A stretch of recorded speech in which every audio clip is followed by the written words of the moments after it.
본 영상은 최신 법률 정보와 연구 자료를 바탕으로 제작되었습니다. 실제 세무 처리는 반드시 전문 세무사와의 상담을 통해 진행하시기 바랍니다. 안녕하세요. 파이오니어 여러분.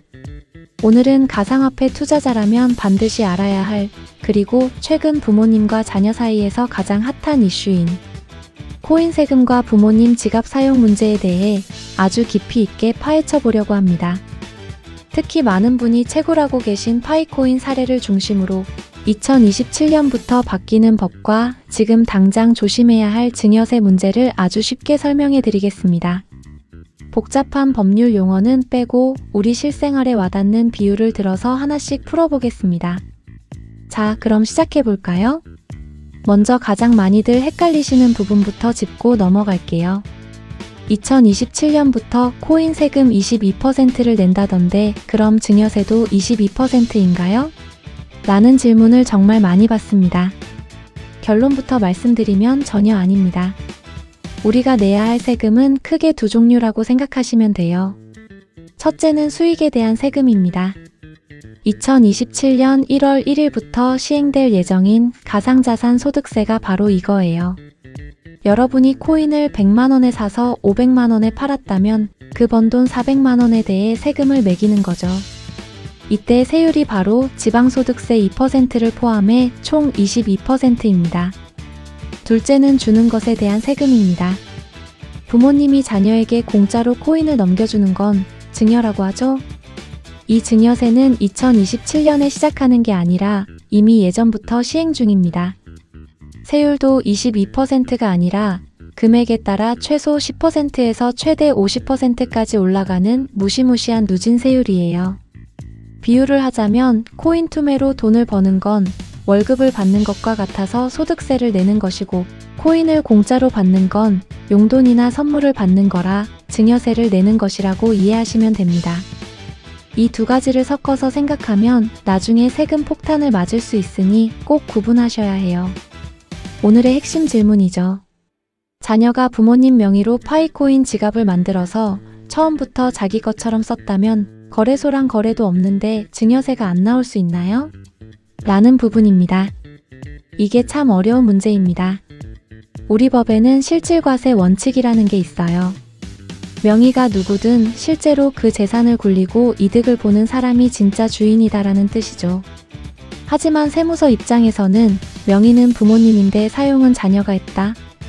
이건 부모님이 자녀에게 이름을 빌려준 명의 신탁이거나 아니면 부모님 재산을 자녀가 가져간 증여다라고 의심할 수밖에 없습니다. 자, 그럼 자녀가 부모님 지갑을 쓴 상황을 법적으로 따져볼까요? 상속세 및 증여세법 제45조에 의해는 명의신탁 재산의 증여의제라는 규정이 있습니다. 말이 좀 어렵죠? 쉽게 말해 세금을 피하려고 남의 이름을 빌려 재산을 숨겨두면 그냥 그 명의자에게 재산을 통째로 증여한 것으로 보고 세금을 때려버리겠다는 뜻입니다. 우리 부모님 지갑은 거래소랑 연결도 안 되어 있어서 국세청이 모를 거예요 라고 생각하시나요? 하지만 세상이 변했습니다. 국세청은 이제 가상자산 통합 분석 시스템을 운영하고 있어요. 거래소 데이터뿐만 아니라 블록체인상의 모든 이동 경로를 AI가 실시간으로 분석합니다. 나중에 그 파이코인을 팔아서 집을 사거나 차를 살 때 그 돈 어디서 났니? 라고 물어보는 자금 출처 조사가 들어오면 부모님 지갑 이야기가 나올 수밖에 없습니다. 이때 처음부터 내 거였다라고 주장하려면 자녀분이 매일매일 앱을 눌렀다는 증거, 지갑을 생성할 때 자녀분의 휴대폰 IP가 사용되었다는 증거 등을 아주 꼼꼼하게 대야 하는데 이게 현실적으로 거의 불가능에 가깝습니다.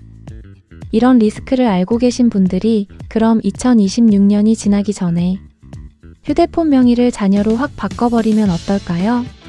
라고 묻기도 하십니다. 이게 바로 벼룩 잡으려다 초가삼간 태우는 상황이 될 수 있습니다. 왜 그럴까요? 휴대폰 명의를 바꾼다고 해서 그 안에 가상자산 소유권이 법적으로 깔끔하게 넘어가는 게 아니기 때문입니다. 오히려 다음과 같은 부작용이 생길 수 있습니다. 1. 금융실명법 및 특근법 위반에 걸리죠. 거래소 계정은 부모님 명의 KYC인데 휴대폰은 자녀 명이다. 이건 차명 계좌를 대놓고 광고하는 꼴이 될 수 있습니다. 2. 보안 사고 시 법적 보호가 불가능해집니다. 만약 지갑이 해킹당하거나 비밀 구문을 잃어버렸을 때 명의가 꼬여 있으면 본인 확인이 안 되어 자산을 영영 찾지 못할 수도 있습니다. 3. 세무조사의 트리거가 될 수 있어요. 국세청 시스템은 명예 불일치를 아주 귀신같이 찾아냅니다. 왜 부모님 계정인데 자녀가 실사용을 하지?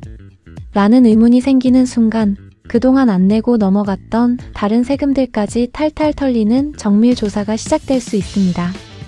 세금 몇 푼 아끼려다 나의 모든 자산과 법적 신뢰를 다 태워버리는 우를 범해서는 안 된다는 뜻이죠. 어떤 사용자께서는 우리나라 법이 외국보다 너무 가혹한 것 아니냐는 말씀도 하십니다. 주요 선진국과 비교해보면 한국의 법안이 단점이 뚜렷합니다. 미국의 경우 코인을 재산으로 보고 보유기간에 따라 세율을 다르게 적용합니다.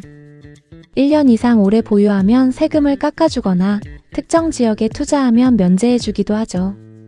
한국보다 합리적이라는 평이 많습니다. 일본에서 예전에는 최고 55%라는 엄청난 세금을 매겼다가 이러다 코인 시장 다 죽겠다 싶어서 최근에 20% 분리과세로 바꾸는 개편을 진행 중입니다. 또한 한국에는 없는 손실 2월 공제를 도입하여 주식 투자와 동등한 환경을 조성하고 있죠. 독일은 아주 파격적입니다. 코인을 사서 1년만 넘게 가지고 있으면 세금이 아예 제로입니다. 장기 투자를 적극 장려하는 모델이죠. 비교해보면 한국의 연 250만원 공제 22% 과세는 공제 한도가 다른 나라에 비해 턱없이 낮다는 비판을 받고 있습니다. 그래서 정치권에서도 이 문제를 두고 뜨거운 논쟁이 벌어지고 있는 것이고요. 그럼 앞으로 법이 어떻게 바뀔까요? 현재 정치권의 분위기를 보면 5천만원 공제가 핵심 키워드입니다. 현재 여당인 더불어민주당은 주식은 5천만원까지 비과세해주면서 코인은 왜 250만원만 해주냐, 똑같이 5천만원으로 올리자라고 주장하고 있습니다. 야당인 국민의힘은 일단 과세 시스템이 완벽하지 않으니 더 유예하자는 입장이었지만 결국 2027년 시행으로 합의를 본 상태죠. 제 개인적인 예측과 전문가들의 의견을 종합해보면 결국 공제 한도는 5천만원 선으로 상향 조정될 가능성이 매우 높습니다. 800만 명에 달하는 코인 투자자들의 표심을 무시할 수 없기 때문이죠. 만약 5천만원으로 올라간다면 웬만한 개미 투자자분들은 파이코인을 팔아도 세금을 거의 안 내게 될 거예요. 하지만 주의할 점. 수익에 대한 소득세 공제가 올라간다고 해서 증여세 면제 한도가 올라가는 건 아닙니다. 부모 자식 간 증여세 면제 한도는 성년 자녀 기준으로 여전히 10년에 5천만원입니다. 자, 긴 내용을 정리해 보겠습니다.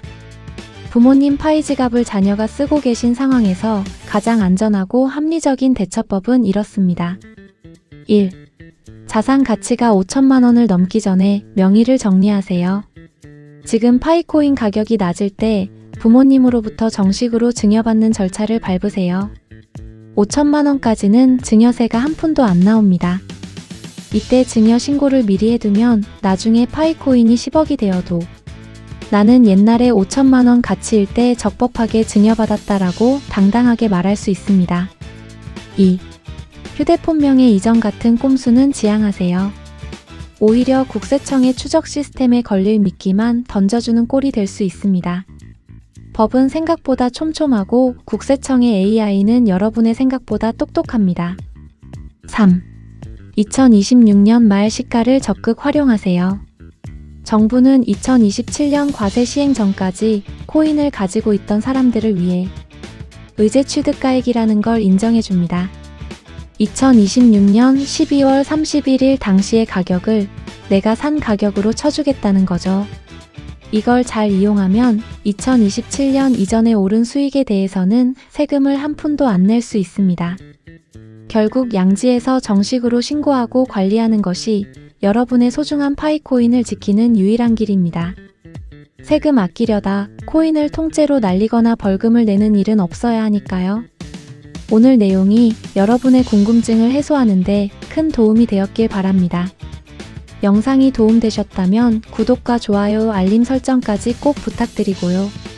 더 궁금한 점은 댓글로 남겨주시면 정성껏 답변해드리겠습니다. 다음에 더 유익한 영상으로 찾아뵐게요. 감사합니다.